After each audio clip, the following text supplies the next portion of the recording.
Hello दोस्तों, आज की इस वीडियो में हम आप सबको दुनिया की सबसे लंबी नदी के बारे में बताने जा रहे हैं। आप समझ ही गए होंगे ना कि मैं किस नदी के बारे में बात कर रहा हूँ। जी हाँ दोस्तों, मैं विश्व की सबसे लंबी नदी नील नदी के बारे में ही आप सबको बताने जा रहा हूँ।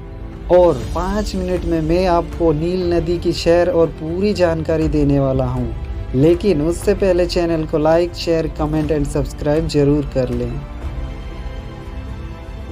नील नदी दुनिया का सबसे लंबा नदी है, जिसकी लंबाई 6,853 किलोमीटर है। यह नदी अफ्रीका महाद्वीप में बहती है और इतिहास में बड़े बड़े नगर इसके आसपास में बसे हुए थे। नील नदी विक्टोरिया झील से होकर अफ्रीका के पूर्वी भाग से गुजरती हुई भूमध्य सागर में गिर पड़ती है। यह लगभग 11 देशों से होकर गुजरती है, जिसमें मिस्र, सूडान, इथियोपिया और बुरुंडी आदि शामिल है। सफ़ेद नील और नीली नील नदी इसकी मुख्य सहायक नदियाँ हैं।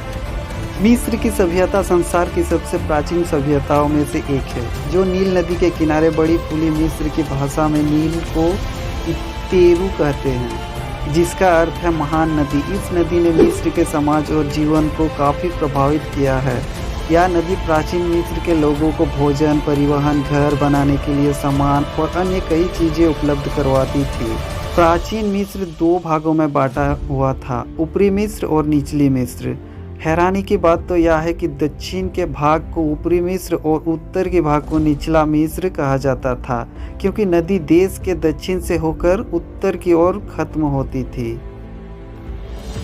सबसे प्रमुख चीज जो नील नदी प्राचीन मिस्र के लोगों को उपलब्ध करवाती थी वो है उपजाऊ भूमि। हालांकि ज़्यादातर मिस्र भूमि रेतीला है, पर नील नदी के आसपास के क्षेत्र बहुत उपजाऊ है, जिस पर कई तरह के फसलें उगाई जाती है, जैसे गेहूं, पटसन और कागज का पौधा पेपरीज यहाँ की मुख्य फसल है। मिस्र के लोगों का मुख्य भोजन गेहूं है, जिससे वे लोग रोटी बनाकर अपना जीवन यापन करते थे।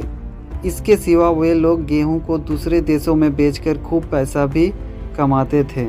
और पटसन से मिस्र के लोगों को अपने लिए कपड़े एवं बोरियां बनाने के लिए उपयोग में करती थी। और सबसे कीमती चीज़ पेपरिस पौधा, जो केवल नील नदी के किनारे ही उगाए जाते थे। प्राचीन मिस्र के लोग इस पौधे की मदद से कागज, टोकरियां और रस्सियां समेत कई चीज़ें बनाया करते थे और ज़रूरत पड़ने पर इसे बेचकर पैसा भी कमा लेते थे। अगर बाढ़ की बात करें तो हर साल सितंबर महीने में नील नदी का जल स्तर बढ़ जाता था, जिस वजह से आसपास के इलाकों में भी बाढ़ आ जाती थी। लेकिन भले ही शुरुआत में यह बाढ़ कुछ नुकसान करती, पर इसकी वजह से काली मिट्टी की नई परत बिछ जाती थी, जो फसलों का पैदावार को काफ़ी बढ़ा देती थी। प्राचीन मिस्र के लोग बाढ़ से आई इस मिट्टी को नील नदी का तोहफा समझते थे। लेकिन वर्तमान समय में नील नदी की बाढ़ से बचने के लिए आसपास आसवन डैम का निर्माण किया गया है, जिसे 1960 से 1970 के बीच में बनाया गया था। और आप जानकर हैरान हो जाओगे कि मिस्र के लोगों ने अपना कैलेंडर भी नील नदी के हिसाब से बनवा लिया था। उन्होंने कैलेंडर को 3 मौसमों में बांटा हुआ था, जिसका पहला मौसम नील नदी की बाढ़ के समय था, और दूसरा जब फसल उगाने का समय, और तीसरा मौसम था जब फसल को काटने का समय आता था। नील नदी प्राचीन मिस्र के लोगों को घर बनाने और इमारतें बनाने के लिए भी काफ़ी सामग्री उपलब्ध करवाती थी। नील नदी की गीली मिट्टी से वे लोग ईंट बनाते थे।